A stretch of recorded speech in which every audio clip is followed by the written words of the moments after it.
My name is Karima, and I am 19 years old, and I'm also a student at the University of Minnesota Twin Cities. Currently a freshman. I live in Columbia Heights, but I'm originally from. I grew up in Egypt, so. When I first came here, it was in 2008, and I think I was 11 years old, or turning 12. I was born in Yemen, but we've only lived there for like 2 years, so I don't remember anything from Yemen. After that, we moved to Libya because Yemen didn't really have like any good jobs for non-Yemenis, if that's the word. So we moved to Libya, hoping that they would offer better jobs to Somali families. And my dad was a teacher at the time, so he was like, "Oh well, I can teach at the schools." And gladly he got a job, but then it wasn't stable for a long time, and he couldn't work after a while. Other than that, like Libya had a lot of tension with anyone who was black, whether you were from any African countries or if you were like a shade darker, you were just perceived as inferior and you weren't treated fairly. So we had to get out of there, so we moved to Egypt, and we weren't planning to live in Egypt because we knew that every time we moved to like a third world country, that we weren't going to be accepted. So we had to come to America, knowing that a lot of people came here for jobs and better education. So my dad applied for the visa lottery, I think that's what it's called, and around the early 2000s, late 1990s, America was accepting a lot of immigrants. So my dad applied for it, and we got the lottery like 2 years later after my dad applied. But we couldn't all come at the same time because the airplane tickets were too expensive. So my dad and my oldest brother came here first, and we had to wait for about 7 years until my dad had enough money for me and my siblings to come here.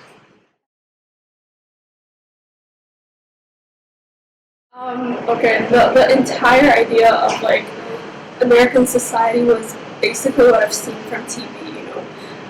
And as an 11-year-old, I'm seeing from these like movies that kids get bullied in school and things like that. I was like, I'm hoping that doesn't happen to me.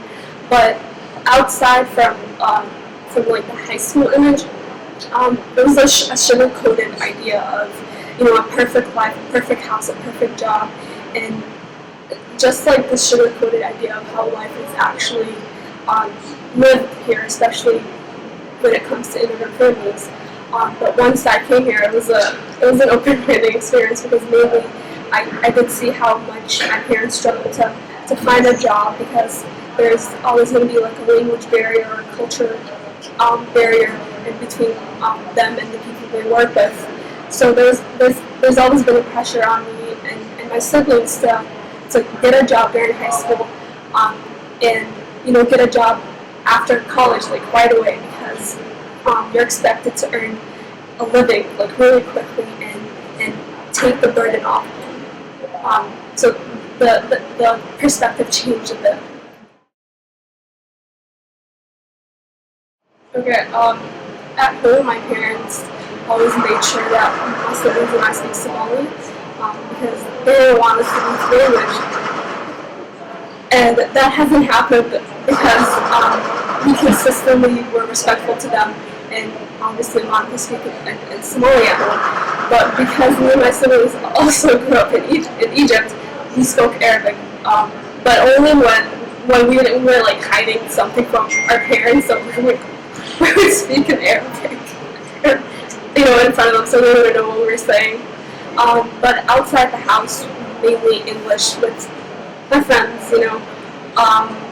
And I live in Columbia Heights. Columbia Heights, I think, it's pretty diverse, but there's still more white, predominantly more white people, I believe. But it's becoming more and more diverse, especially since like the high school is right there, and a lot of Latinos and Somalis go there. I feel like ever since like the school has been accepting more diverse students, people want to move to the city itself, and that kind of affected the demographics of the city. Life in America has been, I'll say it's been like an up and down, consistently, but I feel like that's for a lot of people it's the same thing, that it's never consistent. At home, we speak Somali mainly because my parents made sure that we speak Somali at home, in order not to forget the language. And that's what happens to a lot of people, like when they come here, they assimilate too much to like the American language and they just forget it, and they fought against that, I guess. And me and my siblings speak fluent Somali. We also speak Arabic because we did grow up in an Arab country, and we've been doing it. Usually when me and my siblings are together, but not to my parents. But other than that, we don't speak it outside the house. And then with my friends at school, I speak English. The demographics, I live in Columbia Heights, and the demographics there is it's pretty diverse. But I would say it hasn't been like that for the past years. The positive thing is it's been growing to be more diverse, mainly because of the high school I graduated from. There's more Latinos, Somalis, and Tibetans also, and that kind of made people want to move to the city, knowing that this is a diverse school. I think my entire cultural identity is complicated as a whole, mainly because there's too many parts of it. There's the Somali part. I feel like I have some Arab identity. Like I identify with some Arabs, and then growing up here, I began to identify with Americans. But that it's always different because when you're with like Somali people, it's like you feel connected to them, but there's always like some part of it that's missing, But that's only because I've been living in so many different places, So I'm my own melting pot, maybe. Maybe, I don't know. But some of the challenges have been that sometimes you become confused, like who do you really identify with? And sometimes like people do actually ask you like, why do you hang out with Arabs, or why do you always hang out with maybe white people or like a certain group, So each group that you identify with almost attacks you for identifying with different people. And for me personally, that's always been somewhat of a struggle, maybe like an inner struggle. But I haven't spoken to any people who shared this with me. I haven't even spoken with it with my sisters, which is weird. But yeah. So this is since like the beginning, when I became more aware of how elections go and how campaigns are being run, it's always been a big issue with Latino immigrants. That's been the main issue for some time with elections, and they sometimes took this idea and used it as an advantage to gain votes, especially with the recent 2016 candidates, such as Trump himself, who came up with the idea of a wall, which is absurd.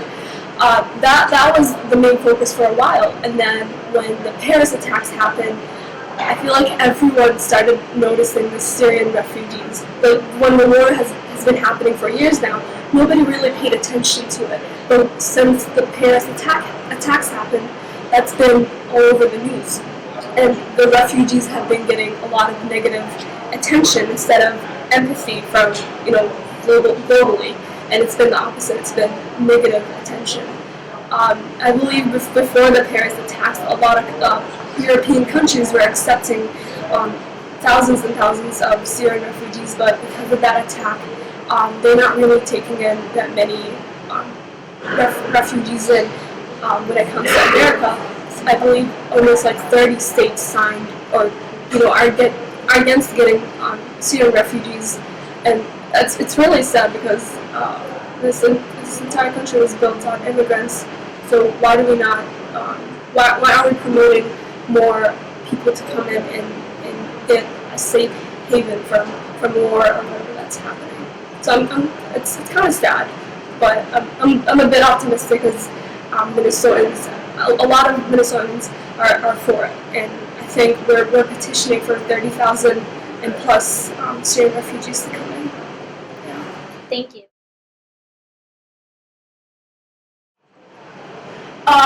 This is different because I've never heard of a browning. It's always been the melting pot. That's like the logo for like how America has been for a while.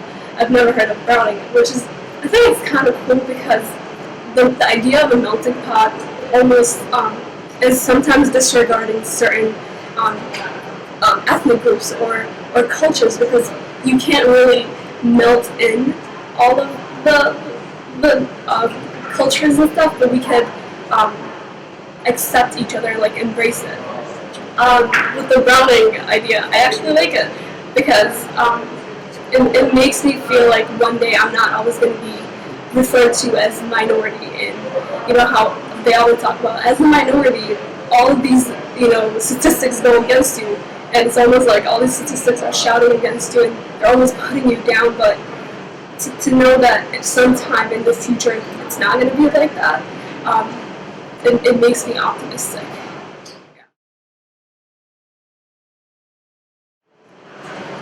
A way to keep my the ways I identify with my different cultures is when it comes to my Somali culture is speaking the language at home. Sometimes if there's events like certain events like celebrations or weddings or holidays, you would wear the cultural clothes. When it comes to Arab culture, I still listen to Arabic music. That's a, I don't know, guilty pleasure, I guess. But yeah, I still identify with Arab music and a lot of arts when it comes to like movies and stuff like that. And then when it comes to my American identity, I still obviously speak the language. I still like to do the mundane things that everyone does. Go to football games, I guess. Before coming here, I know a lot of people talk about how the University of Minnesota is predominantly white. And for some reason, that's always been like a thing that stood out to me, and I was almost a bit scared that I would feel ostracized or alienated in one way or another. But I really come here whenever there's like events such as the Mizzou demonstration that happened. A lot of people showed up, and I've seen many white students who are there supporting this idea. And I know that there's a lot of support for the LGBT community, including the Multicultural Center that's been really popular. So the University of Minnesota has been standing out compared to other universities in the nation, because we do support every single student group who needs to almost have a voice, whether it's a member of the LGBT community, a minority, or anyone who needs to like find a voice. There's these resources available to you, and I've been offered those resources.